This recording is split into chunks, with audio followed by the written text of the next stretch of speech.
Hello dear student, welcome to my channel CS in IT engineering and web technology subject में आज का जो हमारा टॉपिक है GSP syntax and scripting element. तो वीडियो को एंड तक जरूर देखना, हम यहाँ पर with the help of example समझेंगे। तो जस्ट मैं प्रीवियस आपको रिकवर करूंगी कि जो हमने लेक्चर में देखा था जेएसपी इंट्रोडक्शन। तो जेएसपी एक सर्वर साइड टेक्नोलॉजी है। इसका मतलब है कि ये सर्वर पर रन होती है। इसका यूज डायनामिक वेब पेज बनाने के लिए होता है। अब हम देखते हैं यहाँ पर जेएसपी सिंटैक्स जो हमारा टॉपिक है। तो JSP syntax file extension dot JSP. इसका मीनिंग क्या हुआ कि जेएसपी फाइल का एक्सटेंशन होता है डॉट जेएसपी, जैसे हम लिखते हैं ना इंडेक्स डॉट जेएसपी।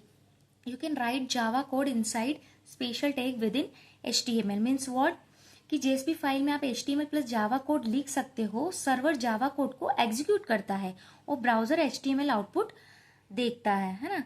एग्जाम्पल देखो, यहाँ पर हमने बेसिक स्ट्रक्चर लिया है जेएसपी पेज का। Less than percentage at the rate page language Java content type equal to tags HTML closing. तो इसका मीनिंग क्या हुआ यहाँ पर? इसका मीनिंग है कि ये डायरेक्टिव है जो पेज की सेटिंग बताता है, जैसे लैंग्वेज और उसका कंटेंट टाइप। और ये जो क्लोजिंग, हम जैसे ये ओपनिंग है और ये क्लोजिंग कर रहे हैं, तो यहाँ पे हम जावा का कोड लिख रहे हैं जो सर्वर पर एग्जीक्यूट होता है। बट और सेम यहाँ पर वही चीजें जो हमने एचटीएमएल में देखी थी, जो मुझे प्रिंट करवाना माई जेएसपी पेज, फिर मैंने हेडिंग वेलकम इस टाइप से। बट मेन इस लाइन का मीनिंग देखो, परसेंटेज आउट प्रिंट एलन। इसका मीनिंग यहाँ पर क्या है? ये आउटपुट को ब्राउजर पर प्रिंट करता है ना। अब यहाँ पर देखो जेएसपी में 3 स्क्रिप्टिंग एलिमेंट होते हैं। हम वन बाय वन देखते हैं बिल्कुल सिंपल लैंग्वेज में। तो फर्स्ट है स्क्रिप्टलेट टैग, इससे डिनोट करते हैं। तो use to write regular Java code inside the JSP file. इसका मीनिंग क्या हुआ कि इस टैग के अंदर हम नॉर्मल जावा कोड लिखते हैं, जैसे वेरिएबल्स, लूप्स, इफ एल्स, है ना। ये कोड सर्वर पर एग्जीक्यूट होता है। इसका मैं आपको एग्जांपल बताती हूँ, यहाँ पर मैंने मेंशन किया है so you can easily understand, है ना। Example, percentage integer a equal to 10, b equal to 20, out dot print L N sum a plus B. इसका मीनिंग क्या हुआ यहाँ पर? इसका मीनिंग समझना कि जो इंटीजर a इक्वल टू 10, तो ये जावा वेरिएबल डिक्लेयर किया हमने। Out dot print L N है यहाँ पर, ये हमने क्या किया? जावा वेरिएबल डिक्लेयर किया। Out dot print L N जो है ये रिजल्ट प्रिंट किया वेब पेज पर, है ना। तो ये सारी चीजें इसी में आती है। सेकंड देखो आप, फर्स्ट तो हमने स्क्रिप्टलेट देखा था, सेकंड है एक्सप्रेशन टैग। इसमें हम डिनोट करते हैं परसेंटेज, इक्वल भी लगता है ना, डॉट डॉट डॉट। ये use to display the value of a Java expression directly on the web page.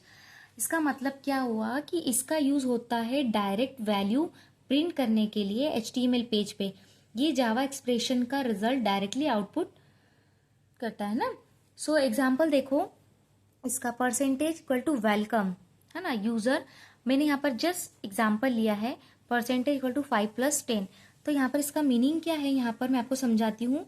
जो भी वैल्यू आप लिखते हो, है ना, जो भी वैल्यू आप लिखते हो वो इसमें, किसमें? Percentage equal dot dot dot percentage, इसमें क्या होती है? वो पेज पर डायरेक्टली दिखेगी। जो भी वैल्यू हम यहाँ लिखेंगे वो परसेंटेज इस वाले फॉर्म में वेब पेज पर दिखेगी। ये आउट डॉट प्रिंट एलन जो है इसका शॉर्ट फॉर्म है।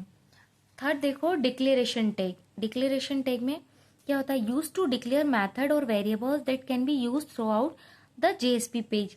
मतलब इस टैग का यूज होता है मेथड या वेरिएबल डिक्लेयर करने के लिए, जो पूरे जेएसपी पेज में यूज होता है।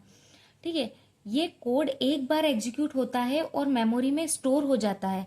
एग्जाम्पल देखो, इसमें सबसे पहले हम क्या करते हैं? मेथड डिक्लेयर किया यूजिंग, मेथड को डिक्लेयर करते किसका यूज करके? Percentage dot dot dot percentage, जो इसका टैग है। ठीक है, फिर उस मेथड को कॉल किया यूजिंग दिस, उस मेथड को कॉल किया यूजिंग दिस, है ना। तो इसका रिजल्ट क्या मिलेगा हमें?